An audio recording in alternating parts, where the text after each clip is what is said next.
बिस्मिल्लाहिर्रहमानिर्रहीम। Hello everyone students, आज हमने एक इनिशिएटिव ली है। वो इनिशिएटिव ये है, हमने जो है वो बायोलॉजिकल स्टार के नाम से एक चैनल जो है वो बनाया है। और इस चैनल में हमारी जो मेन फोकस होगी वो थ्रू आउट बायोलॉजी जो है हम बात करेंगे। और आज का जो हमारा लेक्चर है वो हमने इंट्रोडक्शन ऑफ साइंस और इंट्रोडक्शन ऑफ साइंस के साथ साथ हमने बायोलॉजी की तरफ भी जाना है। और आई होप कि आप लोग जो वीडियो है वो आखिर तक ज़रूर देखिएगा। सो स्टार्ट करते हैं, लेक्चर का आगाज़ करते हैं। डियर स्टूडेंट्स, यहाँ पर मैंने साइंस लिखा है। साइंस में हम ये लिखते हैं, इसकी डेफिनेशन में हम ये लिखते हैं, द डेटा और informations which presents around of living organisms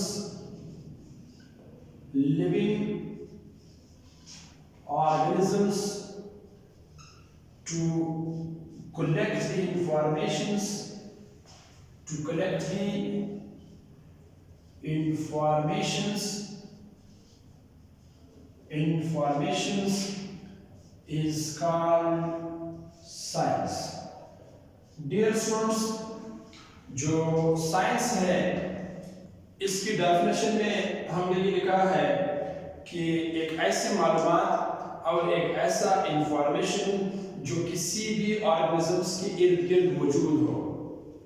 basically एक आसान अल्फाज में हम ये कह सकते हैं कि साइंस में हम बेसिकली एक दूसरे तरफ से आप ये भी लिख सकते हो कि साइंस में हम नेचर के बारे में स्टडी करते हैं।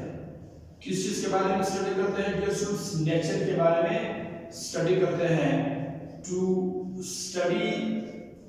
स्टडी अबाउट नेचर, हम जो है वो नेचर के बारे में स्टडी करते हैं। हमारे पास जो साइंस का देखो, इस वक्त जो इस डेफिनेशन के मुताबिक वो तमाम मालूमात जो हमारे इर्द गिर्द मौजूद हो। मिसाल के तौर पर मैं एक लिविंग ऑर्गेनिज्म हूँ, मेरे जो है आसपास जो है सामने फ्रंट पे स्टूडेंट्स बैठे हुए हैं और बैक साइड पे आपको ये मीडियम नजर आ रहा है, मीडियम नॉन लिविंग है, आपको वॉल नजर आ रही है। हमारे इर्द गिर्द जो सराउंड में जो मुख्तलिफ किस्म के जो हमारे पास नॉन लिविंग चीजें हैं वो और तमाम जितने जानदार हैं, जब आप इसके बारे में इंफॉर्मेशंस को कलेक्ट करते हो, इसको हम साइंस कहते हैं। बेसिकली एक आसान अल्फाज में आप ये भी कह सकते हो कि साइंस में हम नेचर के बारे में स्टडी करते हैं। और साइंस का जो लफ्जी मतलब है,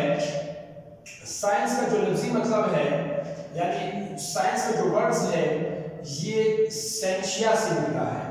सेंशिया का मतलब नॉलेज है, नॉलेज। और इसके लिए हम एक और टर्म्स भी यूज करते हैं, यानी आसान अल्फाज में आप ये भी लिख सकते हो, टू नो, जानना। आप जो है हम जानते हैं, यानी चीजों के बारे में जानना, मालूमात को इकट्ठा करना। उसके बाद डियर स्टूडेंट्स, जो नॉलेज है वो बेसिकली हमारे पास दो किस्म के हैं, यानी दो तरह की जो मालूमात हैं उस मालूमात के बारे में हम यहाँ स्टडी करेंगे साइंस में। पहली चीज जो हमारे पास है that is called as a biotic, और दूसरा जो हमारे पास है that is called as a abiotic. और जो हमारे पास बायोटिक है, बायोटिक बेसिकली लिविंग ऑर्गेनिजम्स को कहते हैं, that is called as a living organisms. अब हमारे दिमाग में एक सवाल उठता है कि लिविंग ऑर्गेनिज्म क्या है। नंबर वन, उस पर हम आएंगे, बात करेंगे। जो एबायोटिक है वो हमारे पास नॉन लिविंग ऑर्गेनिज्म है, एक तो ये बात रही।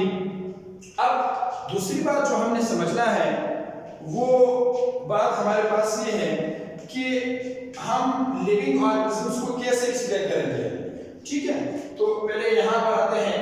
यहाँ पर आपको लिविंग ऑर्गेनिजम्स की एडिंग दे दो। लिविंग ऑर्गेनिजम्स में आपने 3 बातें जो है वो अपने दिमाग में याद रखनी है। पहली बात आपने ये याद रखना है कि हर वो चीज जो डायनेमिक पोजीशन में हो, हर वो चीज, नंबर 1 आपने ये बात रखना है कि हर वो चीज, ये इसकी तारीफ में आता है, जो डायनेमिक पोजीशन में हो। डायनेमिक पोजीशन से मुराद ये है कि हर वो चीज जो नकल व हरकत कर सकता हो, ठीक है, जो मूवेबल हो, नंबर 1। नंबर 2 जो है लिविंग ऑर्गेनिजम्स की दूसरी जो डेफिनेशन है आपने बात याद रखनी है वो ये है कि हर वो चीज जो ग्रोथ करता है, जिसका जिस्म बढ़ता है, ग्रोथ करता है। तीसरा चीज जो हमारे पास है that was called as a metabolisms. और जिस्म के अंदर जो है मेटाबॉलिज्म का जो अमल है वो भी साथ में चल रहा हो। तो हर वो चीज जो मूव करता हो, डायनेमिक पोजीशन में हो, हर वो चीज जो ग्रोथ करता हो, हर वो चीज जो मेटाबॉलिज्म का अमल करता हो। मेटाबॉलिज्म आसान अल्फाज में हम ये कहते हैं कि जितने भी बायोकेमिकल रिएक्शन हमारे जिस्म में हो रहे हैं या पैदा हो रहे हैं, और उस मेटाबॉलिज्म यानी जितने केमिकल रिएक्शन पैदा हो रहे हैं या रिएक्शन कर रहे हैं हमारी लाइफ को मेंटेन रखने के लिए, that was called as a metabolisms. ठीक है, ये हमारे पास लिविंग ऑर्गेनिजम्स की तारीफ में आपने ये 3 बातें याद रखनी है। ठीक है, दूसरा चीज जो आप लोगों ने याद रखना है वो हमारे पास, यानी दूसरे चीज हम आते हैं नॉन लिविंग ऑर्गेनिजम्स के ऊपर कि नॉन लिविंग ऑर्गेनिजम्स क्या है, इस पर जरा हम बात करते हैं। नॉन लिविंग ऑर्गेनिजम्स जो है इसमें भी आपने 3 बातें याद रखनी है। पहली बात आपने ये याद रखना है, नंबर 1 आपने ये याद रखना है may not be in dynamic positions।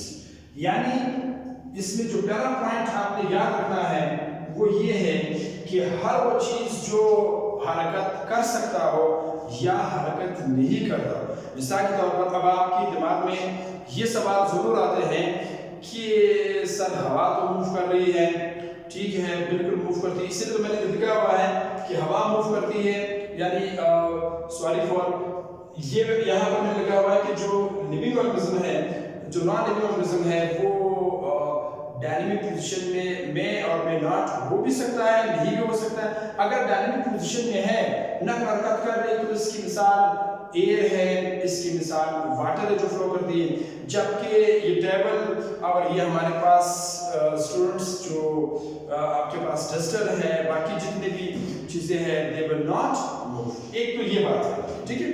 दूसरा चीज आप लोगों ने ये अपने ज़हन में ज़ेनशीन करना है कि जो बेजान चीज होती है उसमें जो ग्रोथ है वो बिल्कुल भी नहीं होता, उसमें ग्रोथ जो है वो हमारे पास नहीं होता, दे नेवर ग्रो, उसमें ग्रोथ जो है वो नहीं होता। सालों अगर बड़े भी कोई चीज तो वो हमारे पास उसमें जो ग्रोथ है वो बिल्कुल नहीं होता।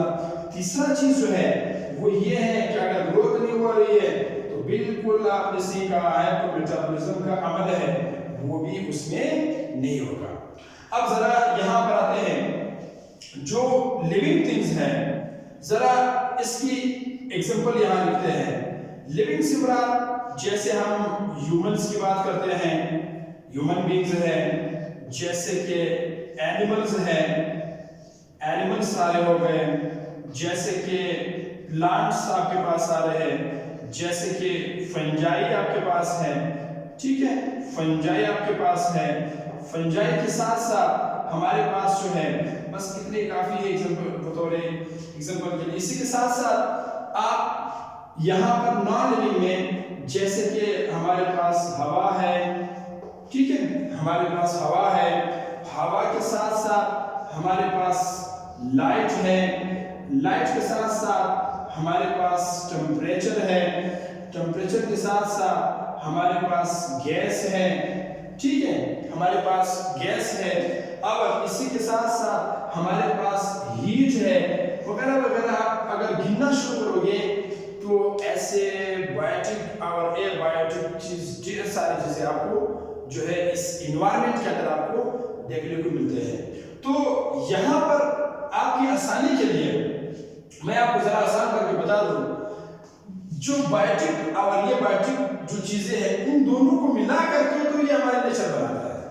नेचर में जो फितरत में यानी नेचर में सब एटॉमिक से लेके कॉस्मिक लेवल तक जितना भी हमारे पास है ये सारे जो है वो हमारे पास जो है जो नेचर के रेंज के अंदर जो है वो आते हैं। अब यहाँ पर जो मेन चीज आपने मजीद समझना है वो ये है कि ह्यूमन बीइंग्स को हवा की जरूरत है, यानी कि आपको हवा चाहिए ऑक्सीजन लेने के लिए, एनिमल को भी हवा चाहिए, प्लांट्स को भी हवा चाहिए फोटोसिंथेसिस के अमल के लिए, लाइट चाहिए, टेम्परेचर चाहिए, इसी तरह फंजाई को भी चाहिए, ठीक है। ये सारी जितनी चीजें हमारे पास है they all of them needs abiotics components. अब यहाँ पर जो है अगर इस पर गौर करें या देखा जाए तो यहाँ पर एक तरह का रिलेशनशिप आपको देखने को मिलेगा, यानी वो रिलेशनशिप ये है कि एक ऐसा रिश्ता है जिसमें बायोटिक जो है वो एबायोटिक का जो है वो क्या है मोहताज है।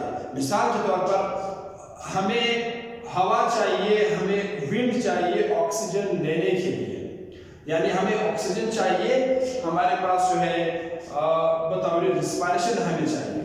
अब यहाँ पर अगर इस रिश्ते पर गौर की जाए या इस रिश्ते को यहाँ पर देखा जाए तो इस रिश्ते में डियर स्टूडेंट्स हमारे पास यहाँ पर क्या है कि जो बायोटिक है वो एबायोटिक का मोहताज है। एबायोटिक का क्या है मोहताज। आप अगर एक जानदार दुनिया में रहे या ना रहे, हवा पे फर्क नहीं पड़ता और वाटर पे फर्क नहीं पड़ता, ठीक है। तो ऐसा रिश्ता जो बायोटिक और एबायोटिक के दरमियान में हो, ठीक है, इसको बायोलॉजी में इसके लिए खास टर्म यूज होती है, that was called as ecosystems. अब इकोसिस्टम हमारे लिए बड़ा आसान हुआ। इकोसिस्टम में हम यहाँ इकोसिस्टम की यहाँ डेफिनेशन इधर लिख सकते हैं कि इकोसिस्टम में डियर स्टूडेंट्स जो इकोसिस्टम है, अब आप हमारे लिए बड़े आसान हो गया। यहाँ पर हम ये लिख सकते हैं the associations between biotic and abiotic, एक ऐसा ताल्लुक जो बायोटिक और एबायोटिक के बीच में हो, नंबर वन। नंबर टू चीज जो आपने याद रखना वो ये है दे अच्छा एंड एक्सचेंज ऑफ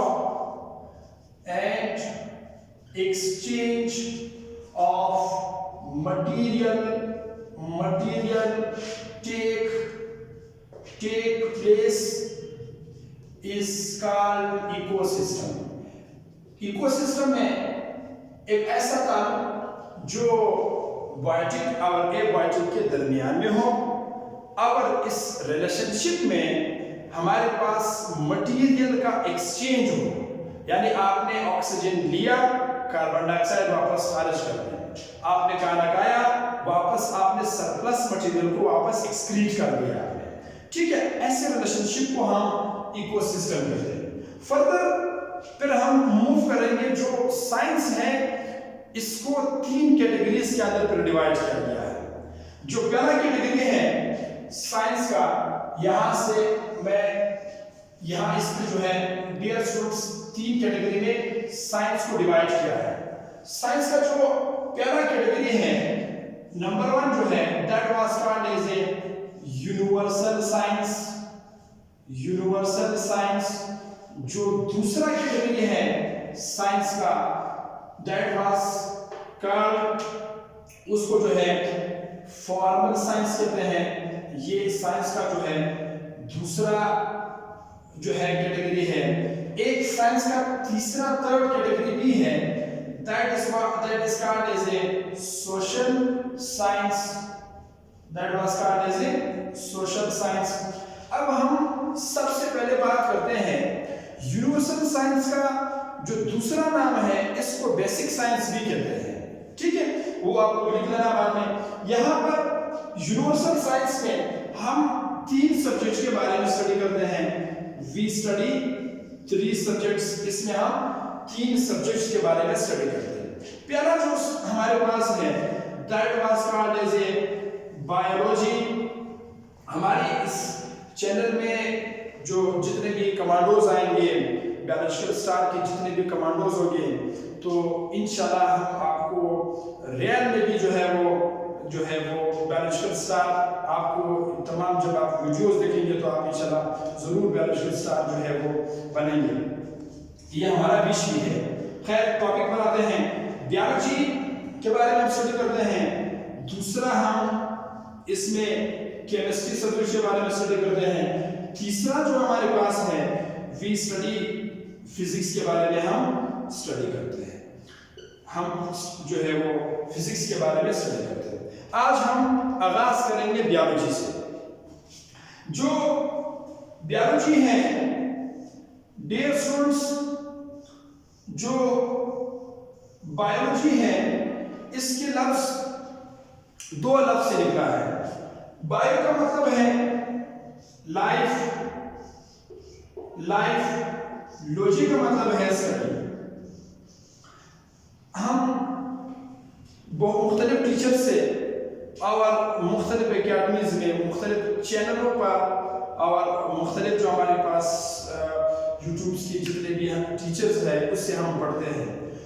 इंशाल्लाह जब आप ये पूरी हर एक लेक्चर्स को तसल्ली से आखिर तक देखेंगे तो आपको बहुत सारी चीज़ें, बहुत सारे जो साइंस के जो राज हैं, जो एक्चुअली हम आपको एक्चुअल जो जैसे हैं उस राज को, जितने भी मिस्ट्रीज है उसको हम बताने की कोशिश करेंगे। अब यहाँ पर आते हैं, पहले हम यहाँ पर आते हैं। अब हमारे लिए एक बात तो यहाँ पर आसान हुई, हम यहाँ पर लिखते हैं to study about the life of living organisms, the life of living organisms। दुनिया में जितने भी जानदार हैं, जब आप उन तमाम जानदार की लाइफ के बारे में स्टडी करते हो, इसको हम बायोलॉजी कहते हैं। मिसाल के तौर पर आप यहाँ पर जो एक और चीज आपको बताना बहुत जरूरी है, मैं यहाँ इसकी डेफिनेशन की तरफ आऊंगा। बायोलॉजी में आप लोग हमेशा स्टूडेंट्स एक बात याद रखें, हमेशा हम बायोलॉजी में हम जो है 2 चीजों पे ज्यादा फोकस करते हैं। एक तो बायोलॉजी में वो 2 चीजें क्या है जो कि आपको समझना बहुत ही जरूरी है।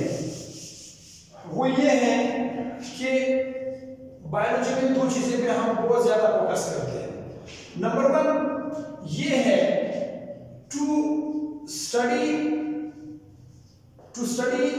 अबाउट सेल के बारे में पढ़ना, और उस सेल का जो किरदार है and the role of cell in living organisms body.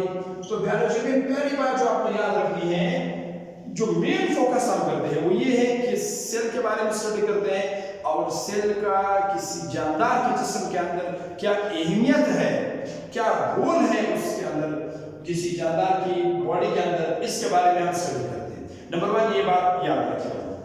Number 2 आपने ये बात याद रखनी है, जो बायोलॉजी है इसमें हम जो है स्टडी करते हैं। नंबर 10 आपको ये बात याद रखना है, इसमें हम स्टडी करते हैं टू स्टडी अबाउट ऑर्गेनिजम्स।